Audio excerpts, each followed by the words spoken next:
নমস্কার বন্ধুরা, এটা হচ্ছে লোকনাথ বাবার পূজার আগের দিন রাত্রিবেলা আমি ঠাকুরকে ধুতি পরিয়ে নিচ্ছিলাম। পরের দিন সময় পাবো না বলে আমি আগের দিনই কাজটা সেরে রাখছিলাম। আর এটা হচ্ছে পরের দিন সকালবেলা। কেমন হয়েছে বলো ধুতি পরানোটা? আমাদের মধ্যে নিয়ম আছে, আগের দিন রাত্রিবেলাতেই এই চাল ডালটা ঠাকুরের সামনে দিয়ে দিতে হয়, পরের দিন এটারই ভোগ হয়।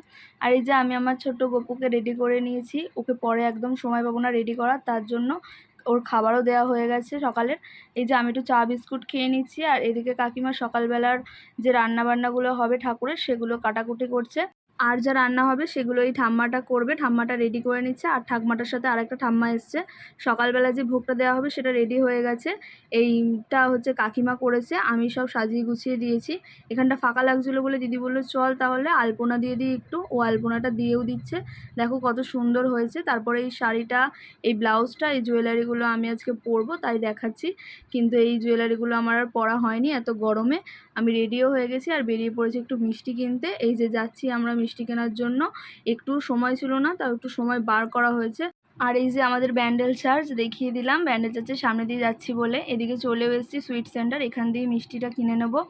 তা সোনু এসছে আমার সাথে, মিষ্টি কেনাও হয়ে গেছে, খুব তাড়াতাড়ি করে সব কিছু করা হচ্ছে আর কি।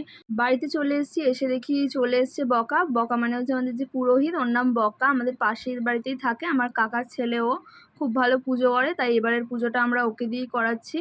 এত ধৈর্য ধরেও পুজো করে, মানে আমরা দেখে তো অবাক হয়ে গেছি। এদিকে ও আমাদের শান্তির জল আর টিপ দিয়ে দিচ্ছে। আসলেও সবার সামনে পুজো করতে একটু লজ্জা পাচ্ছিল, যেহেতু পাশের বাড়ি আর সবাই আছে।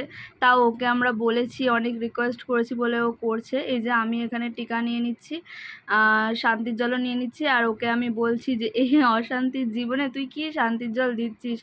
এই শান্তির জল নিতে গেলে আমার তো খুব হাসি পায়, আমার মনে হয় কি যে এই অশান্তির জীবনে এই শান্তির জলটা কী বা করতে পারে।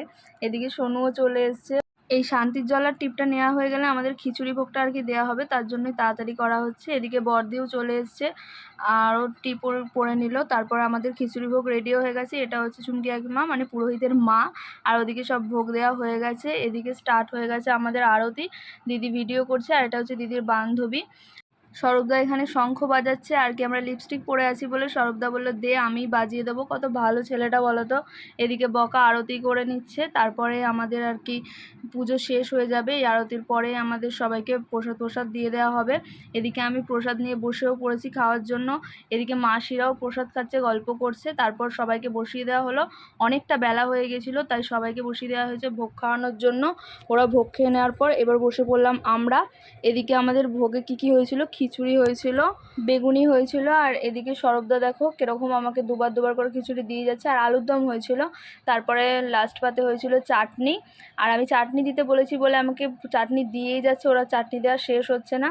আর পাঁপড়টা দেখো দিতেই চাইছে না, আমি জোর করে পাঁপড়টা চাইছি, তারপর সেই এমন করে দিচ্ছে যেন দেওয়ার ওর ইচ্ছেই নেই। তারপরে আমাদের ক্যাটারিং সার্ভিস একদম ভালো ছিল না, কারণ চাটনি খেতে না খেতে ওই পাতেই সরবদা পায়েস দিয়ে দিল। আর দেখো সরবদা খাচ্ছে, এখানে পুরো পায়েসের হাঁড়ি থেকে ওকে দিতে হবে, এই বাটিতে এক বাটি পায়েসও খেয়েছে, আবার ওর পায়েস লাগবে, ও পায়েস খেতে ভীষণ ভালোবাসে। এদিকে এটা আমার মা, আমরা সব লাস্টে ফটো তুলে নিচ্ছি, কারণ আমরা সময় পাইনি একটু ফটো তোলার। আর ওরা ভেবেছে আমি মনে হয় ফটো তুলছি, কিন্তু না, আমি ভিডিও করছিলাম। ওই যে বসে আছে চেয়ারে, ওটা আমার দিদা। ভিডিওটা এই পর্যন্তই, ভালো লাগলে লাইক কমেন্ট শেয়ার করে দিও।